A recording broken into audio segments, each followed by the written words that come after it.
The Book of Ruth, chapter 1. Naomi loses her husband and sons.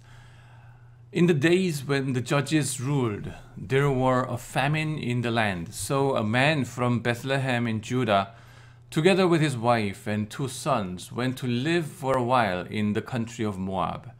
The man's name was Elimelech.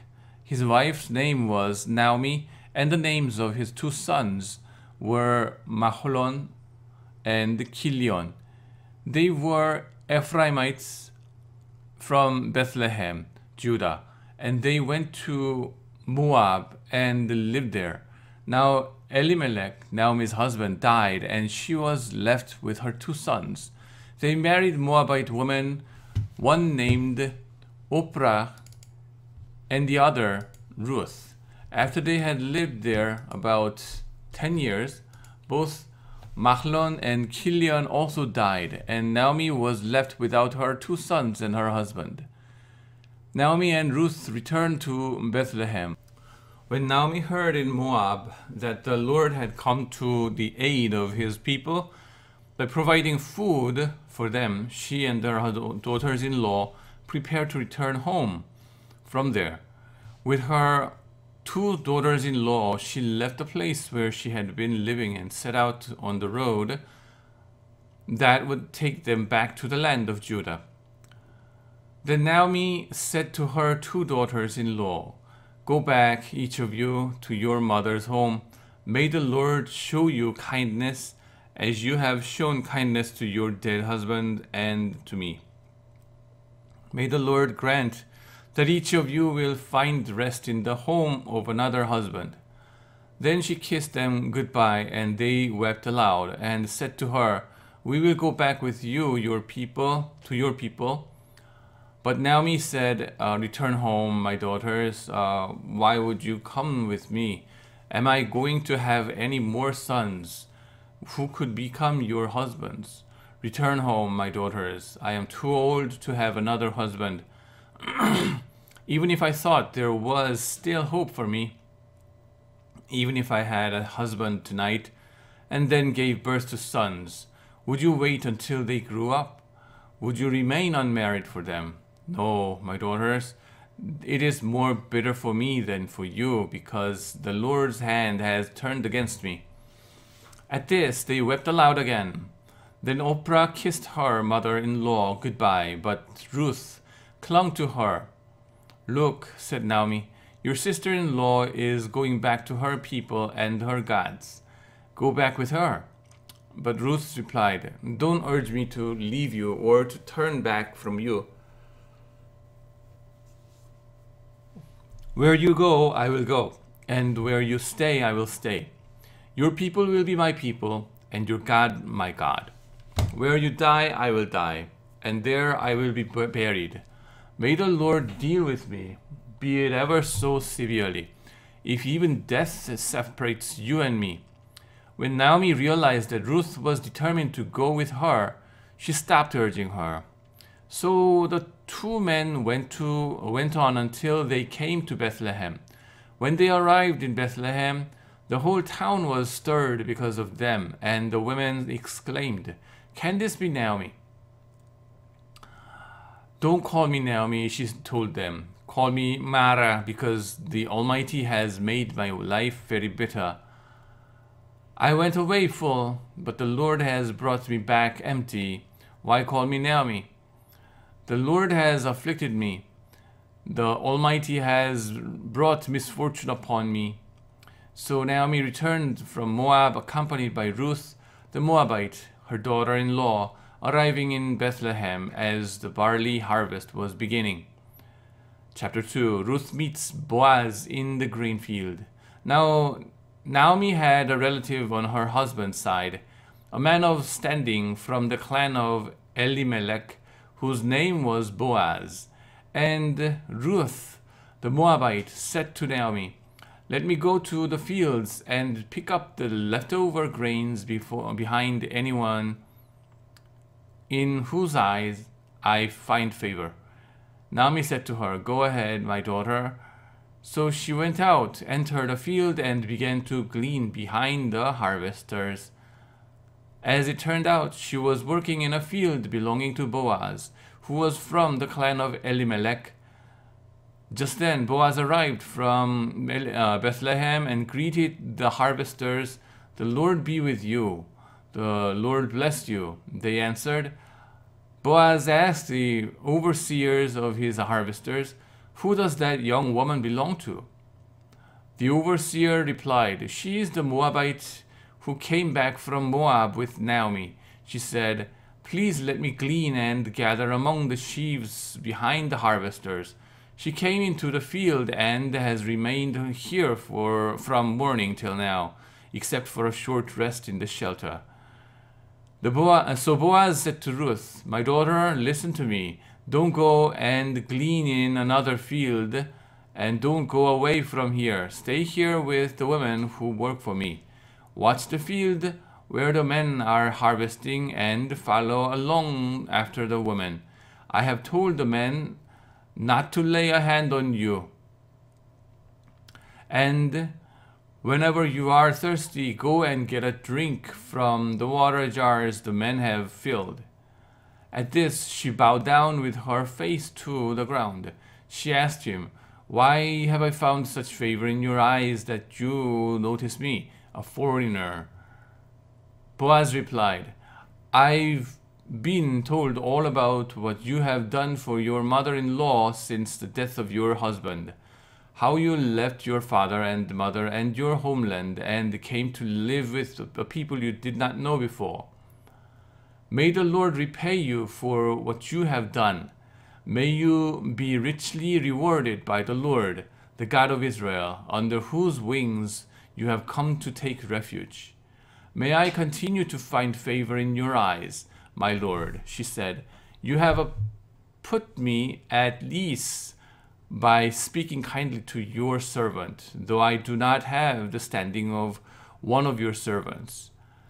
At mealtime, Boaz said to her, "Come over here, have some bread and dip it in the wine vinegar." When she sat down with the harvesters, he offered her some roasted grain. She ate all she wanted and had some left over. As she got up to glean, Boaz gave orders to his men, "Let her gather among the sheaves and don't reprimand her. Even pull out some stalks for her from the bundles and leave them for her to pick up, and don't rebuke her." So Ruth gleaned in the field until evening. Then she threshed the barley she had gathered, and it amounted to about an ephah. She carried it back to town, and her mother-in-law saw how much she had gathered. Ruth also brought out and gave her what she had left over after she had eaten enough. Her mother-in-law asked her, "Where did you glean today? Where did you work? Blessed be the man who took notice of you." Then Ruth told her mother-in-law about the one at whose place she had been working. "The name of the man I worked with today is Boaz," she said. "The Lord bless him." Naomi said to her daughter-in-law, "He has not stopped showing his kindness to the living and the dead." She added, "That man is our close relative. He is one of our guardian redeemers." Then Ruth the Moabite said, "He even said to me, 'Stay with my workers until they finish harvesting all my grain.'" Naomi said to Ruth, her daughter-in-law, "I will be good for you, my daughter, to go with the women who work for him, because in someone else's field you might be harmed."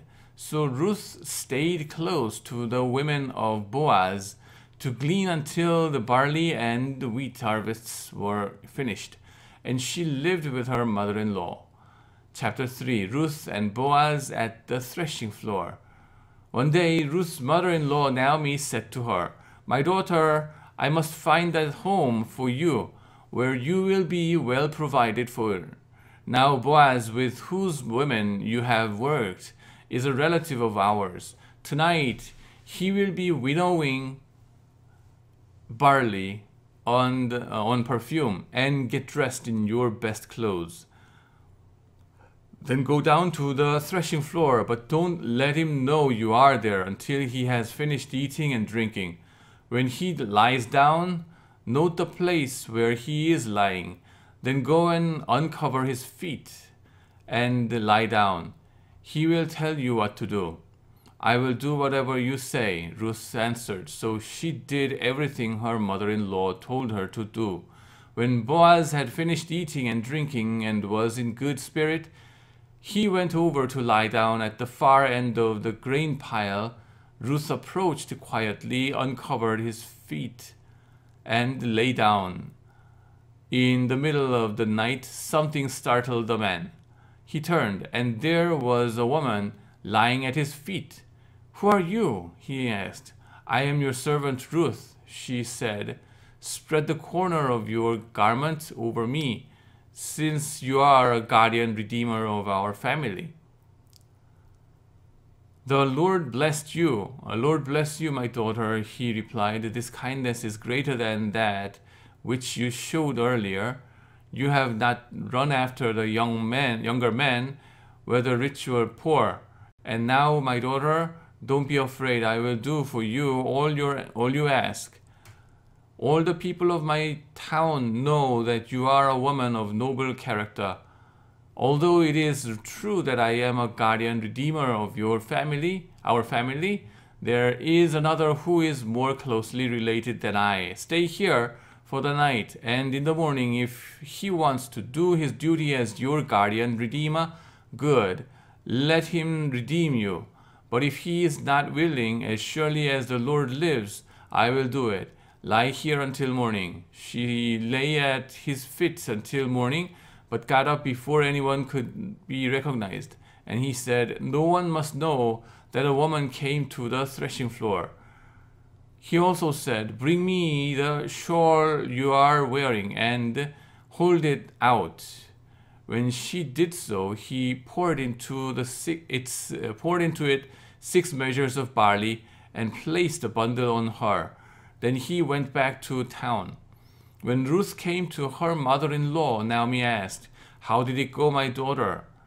Then she told her everything Boaz had done for her, and added, "He gave me these 6 measures of barley, saying, 'Don't go back to your mother-in-law empty-handed.'"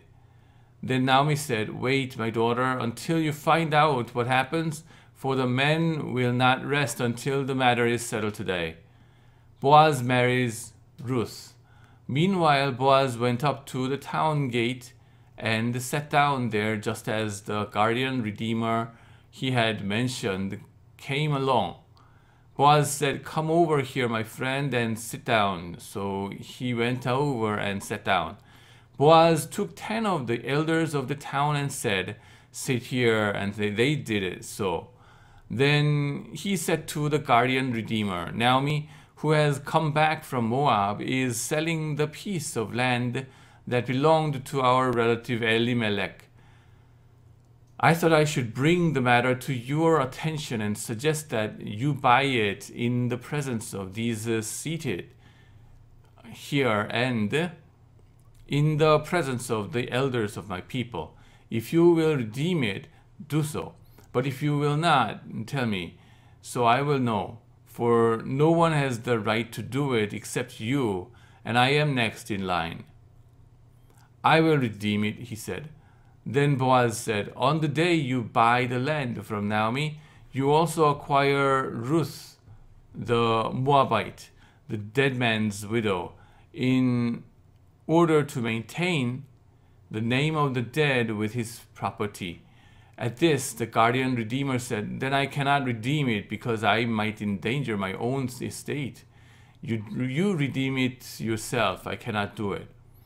Now, in earlier times in Israel, for the redemption and transfer of property to become final, one party took off his sandal and gave it to the other. This was the method of legalizing transactions in Israel. So the guardian redeemer said to Boaz, "Buy it yourself," and he removed his sandal. Then Boaz announced to the elders and all the people, "Today you are witnesses that I have bought from Naomi all the property of Elimelech, Chilion, and Machlon.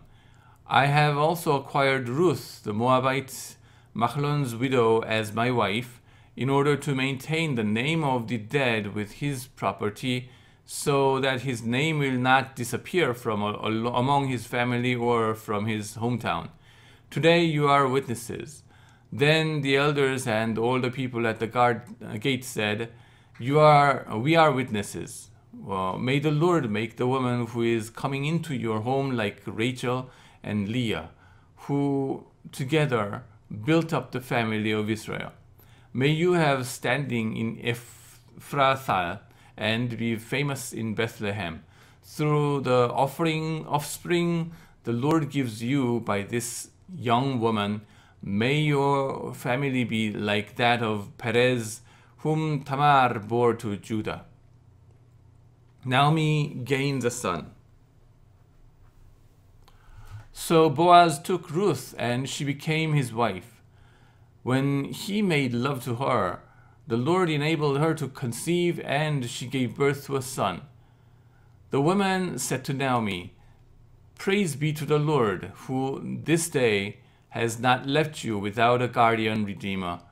When he become famous throughout Israel, may he become famous through Israel. He will renew your life and sustain you in your old age, for your daughter-in-law, who loves you and who is better to you than 7 sons, has given him birth." Then Naomi took the children in her arms and cared for him. The woman living there said, "Naomi has a son," and they named him Obed.